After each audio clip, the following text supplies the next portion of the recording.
Integrals की exercise 7.11 का question number 19 हम इस वीडियो में करेंगे।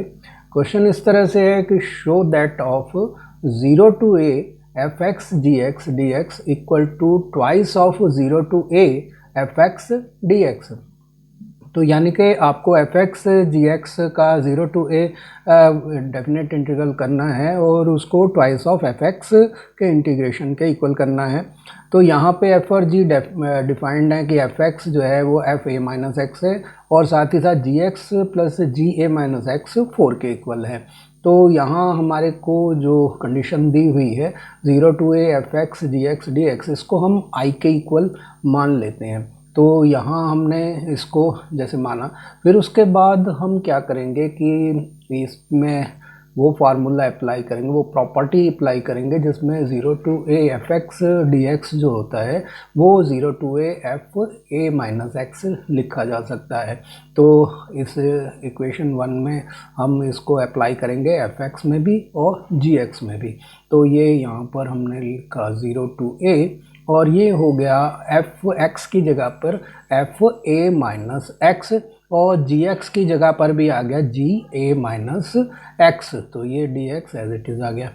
अब हमारे को जैसे कि आप देख रहे हैं कंडीशन दी हुई है कि एफ एक्स जो है वो एफ ए माइनस एक्स के इक्वल है। तो इस वाली कंडीशन को हमने अभी जो टर्म बनाई है उसमें लिखेंगे और जिस प्रॉपर्टी से हमने x की जगह a माइनस एक्स किया है उसे हमने यहाँ पर मेंशन कर दिया।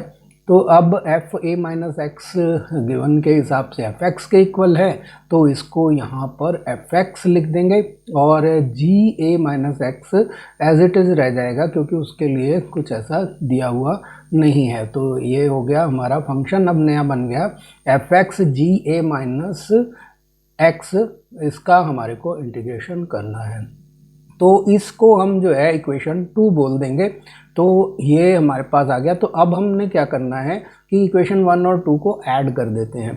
तो इससे जो है ऐड कर देने से हमारे पास लेफ़्ट साइड में जो है आई और आई 2i है तो वो 2i के इक्वल हो जाएगा और राइट साइड में जो फंक्शन है एफ एक्स जी एक्स वाला और F x ji a minus x वाला वो भी ऐड हो जाएंगे उनका इंटीग्रेशन के साथ। तो यहाँ पर हमने ये क्योंकि दोनों में लिमिट्स अपर और लोअर सेम हैं तो इसीलिए उनको जो है उनके लेके इसमें से दोनों, क्योंकि फंक्शंस में एफ एक्स भी कॉमन है दोनों में और लिमिट भी कॉमन है अपर और लोअर, तो एफ एक्स के साथ इन लिमिट्स को बाहर निकाल देते हैं, एफ एक्स को कॉमन फंक्शन ले लेते हैं। तो इस तरह से हम इसको इस तरह से लिख सकते हैं। अब जी एक्स फर्स्ट वाले में से बचा तो और उसको ऐसे ब्रैकेट में इस तरह से लिख दिया और g a minus x second वाले से बचा उसको भी यहाँ पे लिख दिया।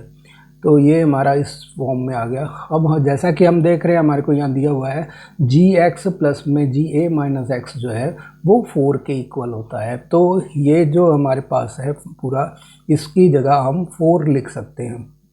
तो इसका मतलब ये हुआ हमारा फंक्शन जो है वो 4 टाइम ऑफ एफ एक्स हो गया। तो यहाँ पर जो 4 को बाहर निकाल दिया तो 4 times of 0 to a f x का इंटीग्रेशन हमारे पास आ गया 2i के इक्वल। तो i क्या होगा वो twice of 0 to a f x d x हो गया। तो इस तरह से यही हमारे को प्रूव करना था। तो हमने प्रूव कर दिया कि जो हमारा इंटीग्रल है वो एफ एक्स के इंटीग्रेशन 0 टू ए का ट्वाइस होता है। इसी तरह के और वीडियो देखने के लिए आप मेरे चैनल को सब्सक्राइब करें और बेल आइकन जरूर दबा दें।